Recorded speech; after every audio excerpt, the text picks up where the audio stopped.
Vice President reaffirms the long-standing diplomatic ties between the Maldives and China to provide information and discuss challenges in sustainable waste management.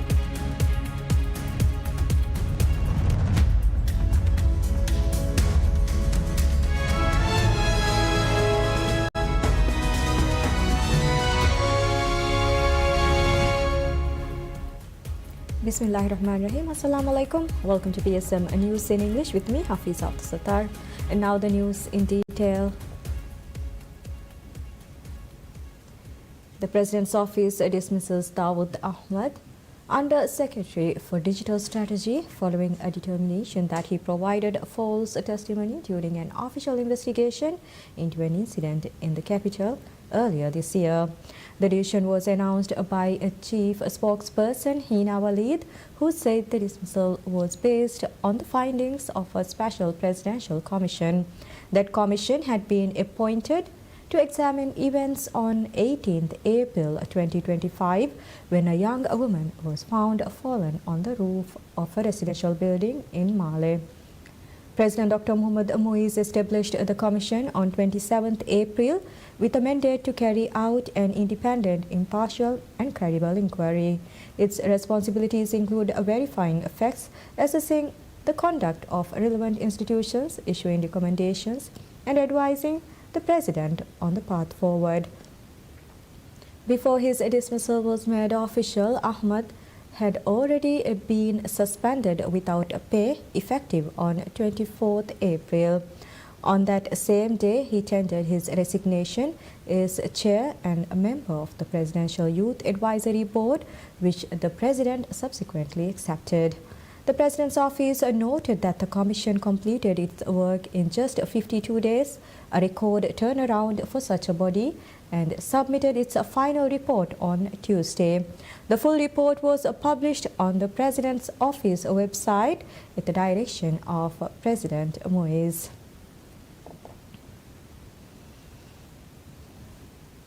Vice President Hussein Mohammad Latif reaffirms the long-standing diplomatic ties between the Maldives and China during a meeting with Chinese Ambassador Kong Xianhua. Held at the President's Office, the meeting also underscored both nations' mutual interest in advancing bilateral cooperation. According to a statement issued by the President's Office, the Vice President and the Ambassador described the Maldives-China relationship as one grounded in mutual respect, goodwill and a shared commitment to development. Both sides, the statement added, reiterated their determination to strengthen these ties in the years ahead. Ambassador Kong officially presented his credentials to President Dr. Mohamed Muiz on 5th May 2025, shortly before assuming his diplomatic post. Relations between the two countries date back to 14th October 1972, when formal diplomatic ties were established. Over the decades, collaboration has expanded steadily, particularly in the trade and infrastructure development.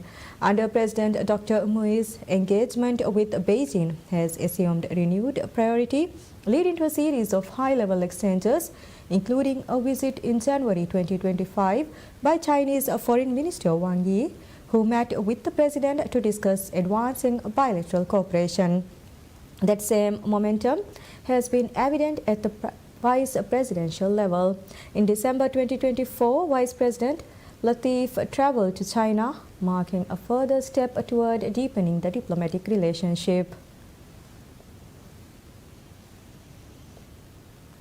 The government officially inaugurates the Maghe Safuraj National Conference 2025, aimed at providing information and discussing the challenges and difficulties in sustainable waste management on a national level. The national conference was officially inaugurated by the Minister of Tourism and Environment, Tariq Ibrahim, at a ceremony. The minister also introduced the official branding, website and social media handles of the conference. In addition, a contract was signed during the ceremony to entrust local event management firm Event Maldives with the planning and organization of the conference. The conference is expected to involve around 500 people, including all island councils, atoll councils and city councils, as well well as government institutions, state-owned companies, civil society organizations, and tourism industry professionals. Speaking at the ceremony, Minister Torig said the conference is aimed at strengthening efforts to tackle the growing waste management issues and identify possible collaborative efforts to overcome such challenges. According to the minister, this high-priority initiative under the special directive of President Dr. Mohamed Muiz will significantly boost efforts to strengthen waste management systems across the country. Minister Torig said the councils will be provided with the latest information on waste management projects currently underway at both island and atoll levels. He said that waste management systems cannot be further strengthened unless it is based on tangible results and first-hand information of ongoing and planned waste management facility development projects throughout the country. National Waste Management Conference Magesa Faraje will be held from the 20th to the 23rd of June. Minister of Homeland Security and Technology Ali Hassan reveals the government will initiate the second phase of the crackdown on undocumented expatriate workers in the Maldives. This initiative, launched in May 2024, is part of broader efforts by the government to solve the issue of undocumented migrants in the Maldives. While a special operation titled Operation Kurangi has been launched to collect information on foreigners, the operation is being conducted by establishing a system within local councils to collect biometric data from foreign nationals. Speaking on PSM News Radya Mirdu program, Minister Ihusan said the Kurangi operation to collect information on foreigners has made significant progress so far, with biometrics collected from 151,694 expats thus far. He said 7,549 foreigners have been deported in the past 18 months for illegal trade, illegal activities, and criminal activities. According to the minister, the government will roll out the second phase of the crackdown on the 1st of July, which will be aimed at providing another opportunity for undocumented expats to regularize. He said, in addition, the second phase will include strengthening the country's expat systems and regulation frameworks in collaboration with the relevant government agencies. The authorities will also monitor if expats' employment meets the regulations, which the minister said will be done through unannounced raids and worksite inspections. Minister Ihusan also noted that the government had managed to recover more than $64.9 million in unpaid expat-related fees in the last 18 months. The government aims to bring a permanent solution to the issue of undocumented migrants in the Maldives by April 2027. Minister of Sports, Fitness and Education Abdullah Rafiu attends the 20th Asia-Oceania Intergovernmental Ministerial Meeting on Anti-Doping in Sport held in Dubai, United Arab Emirates from 17th to 18th June. He joined more than 80 senior officials from 33 Asian and Oceanian nations for the two-day gathering. The two-day summit brought together sports ministers, representatives from the World Anti-Doping Agency, host government officials and delegates from anti-doping and sporting bodies across the region. It served as a platform to deepen regional coordination and extend effective practices aimed at safeguarding the integrity of sports. Discussions centered on affirming a shared commitment to clean competition, refining preparations for the 2027 World Anti-Doping Code, and mapping strategies to counter emerging threats to fair play. This year's gathering marked the UAE's second time hosting the conference, an effort the UAE government described as emblematic of its ongoing leadership in anti-doping policy. The 17th edition took place in the Emirates in 2022, drawing 14 ministers from 36 participating nations. The new Commissioner of Police, Ismail Naveen, reveals plans to refine the way investigations are conducted into drug-related cases in the Maldives amid intensified efforts to combat the drug epidemic in the Maldives. In his first media interview since his appointment as the country's new police chief, Naveen told PSM News that the long-standing drug problem had persisted despite past efforts to successive governments and remains one of the biggest social issues plaguing the Maldivian society at present. Armed with the recent amendments to the anti-drug laws, Naveen revealed plans to tweak investigations procedures to pave the way for more convictions in drug cases. The Commissioner also stressed on the importance of all relevant agencies working together to curtail the drug epidemic, adding that the main aim should be to reduce the demand for drugs and rehabilitate drug users. Highlighting the increase of drugs being smuggled into Maldives, Naveen said efforts are being launched in collaboration with regional countries to prevent drug traffickers. He said such collaborations have been established with neighboring India and Sri Lanka, while discussions will be held with Malaysia and Thailand in the future.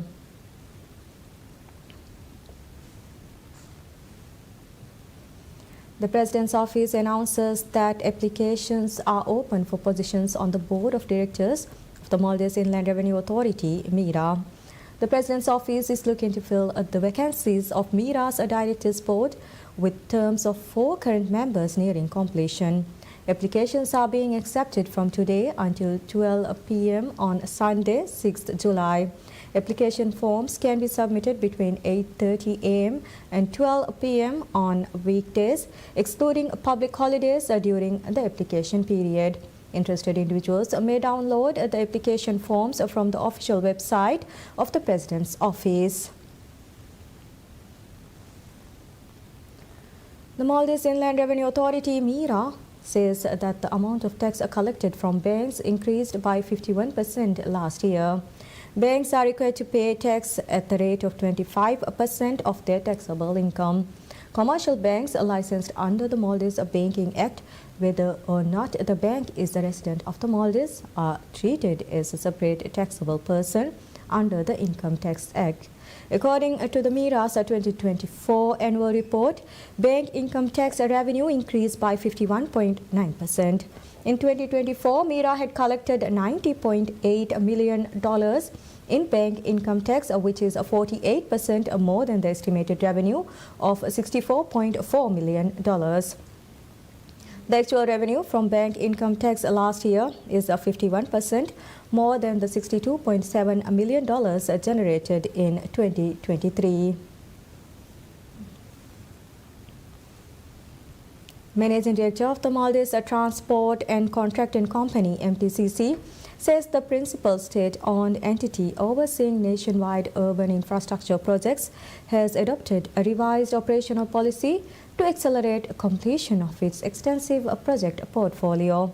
He said the move follows delays caused largely by financial constraints tied to debt servicing obligations.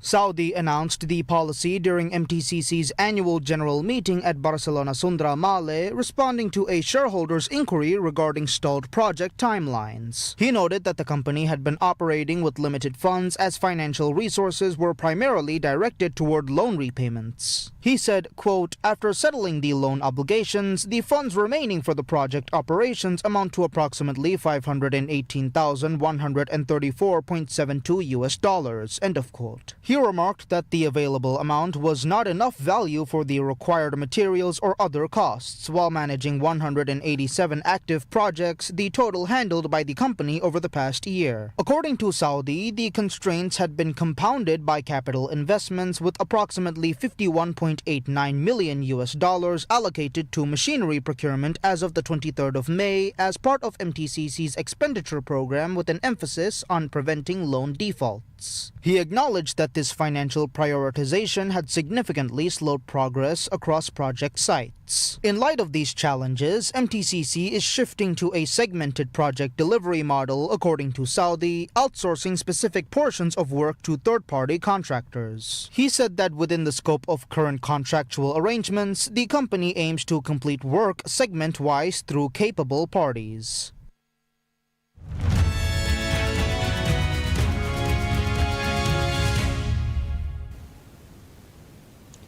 The United Nations Agency for Trade and Development, UNCTAD, is in a new report says effective global investment fell for a third consecutive year in 2024, which fears this year could be even worse as trade tensions rock investor confidence.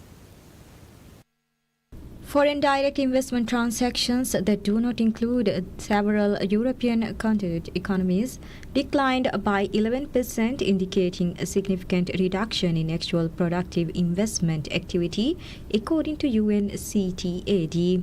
Geopolitical tensions and trade fragmentation contributed to lower investment last year as it created uncertainty, which UNCTAD Secretary General Rebecca Greenspan described as a poison for investor confidence. If that is the picture of 2024, we are even more worried about the picture in 2025 because we know that uncertainty is really poison for investment. And we already feel very clearly that investment is halted. As one CEO said, sit and wait is what is taking place, and so investment is being postponed, and we fear that the outlook that we will see at the end of 2025 is not going to be better. UNCTAD said its outlook for international investment in 2025 is negative due to trade tensions. Early data for the first quarter of 2025 show record low deal and project activity, it said. When several European continent economies, which act as intermediary hubs where investments temporarily pass through before reaching their final destinations, are included, the data showed that FDI increased by 4% to $1.5 trillion US dollars. However, UNCTAD noted that this figure masks the reality that much of its investment is merely passing through these jurisdictions and was not productive investment. So we see a decline of 11%. So if we take away like the volatile flows that are not really don't impact the same way real investment, so we see a decline of 11%. And that's what worries us.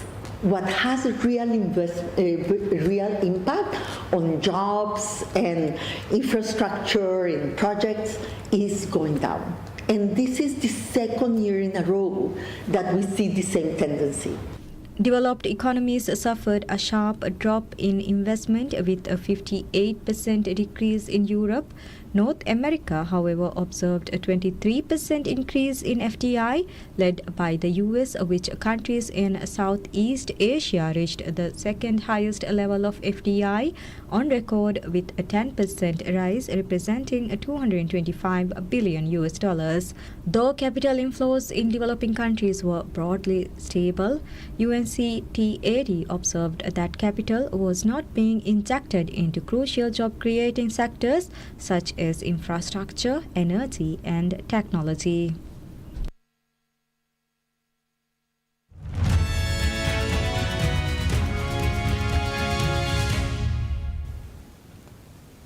Russian President Vladimir Putin and Chinese President Xi Jinping holds a phone call during which both leaders condemned Israel for its strikes on Iran and agreed de-escalation was needed.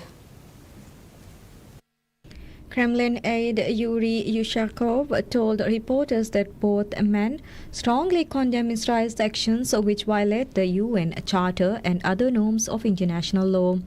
Yushakov said both Moscow and Beijing fundamentally believe that there is no military solution to the current situation and issues related to Iran's nuclear program. This solution must be achieved exclusively through political and diplomatic means. End of quote. Russia has warned of a catastrophe should the Israel-Iran conflict, now in its seventh day, escalate further and has urged the US not to join Israel's bombardment. Putin has been in touch with US President Donald Trump, Israeli Prime Minister Benjamin Netanyahu, and Iranian President Masoud Pezeshkian in recent days and has repeatedly said Russia stands ready to mediate between the warring sides. Thus far, no one has taken up Russia's offer. Putin reiterated that proposition in his phone call with Xi, a close ally. Ushakov said that the Chinese leader expressed support for the idea as he believes it could serve to de-escalate the current acute situation. The two men agreed to keep in close contact in the coming days.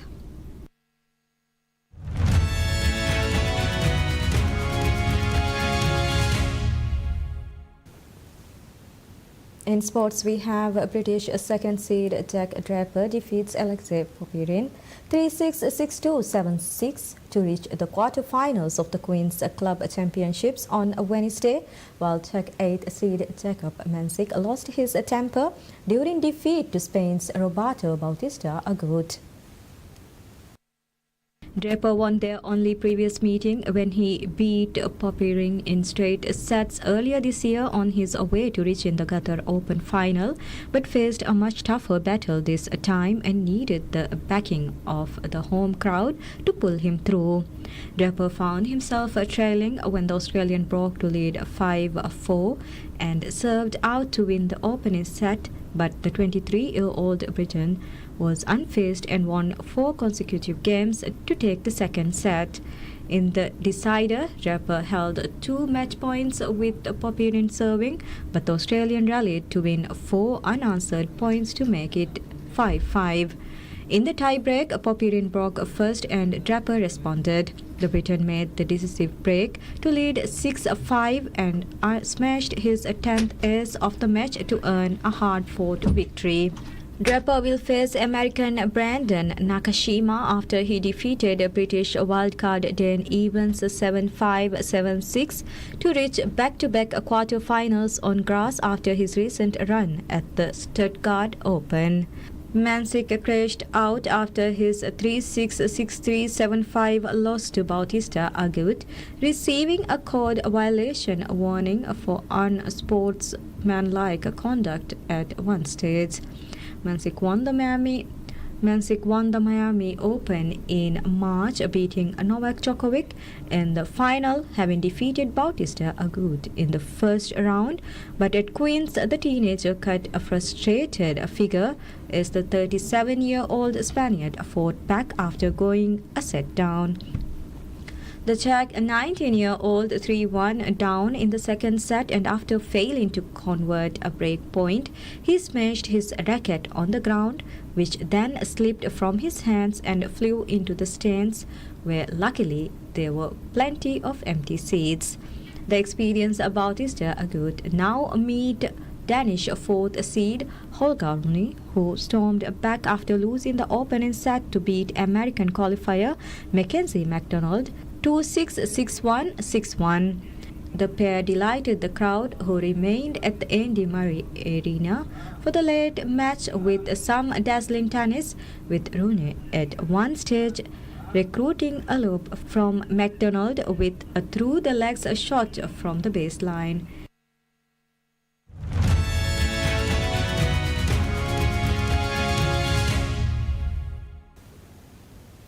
Researchers identifies a shipwreck of Porklaka in southern Finland as the Swedish warship Falcon, a 17th century vessel built in Stockholm and considered the little sister of the iconic Vasa ship. The shipwreck was discovered 50 years ago, but it is only now that Associate Professor Nicholas Eriksson has been able to identify it thanks to a digital 3D model of the ship created by the Finnish Maritime Archaeological Society. We have realized that a lot of this ship still is preserved and it rests very shallow water, but despite the fact that people have been salvaging the rig and the guns and so on after the wreckage, a lot of the ship is still preserved, although it has collapsed and disintegrated, but most of the ship is still down there. Falcon, or the Falcon in English, was likely constructed by the same shipbuilder as Vasa in 1631 and sank under unclear circumstances after 20 years of service. Researchers aim to uncover more details about the ship's history, its crew and life aboard a 17th century vessel through continued dives. Ericsson said they were struck by how similar Falcon was to Vasa. The Vasa ship famously sank in Stockholm during its maiden voyage in 1628, but was salvaged in 1961 and is on display at the Vasa Museum in the Swedish capital. And that's all we have for this hour. Thank you for watching. Wish you all a very pleasant time ahead.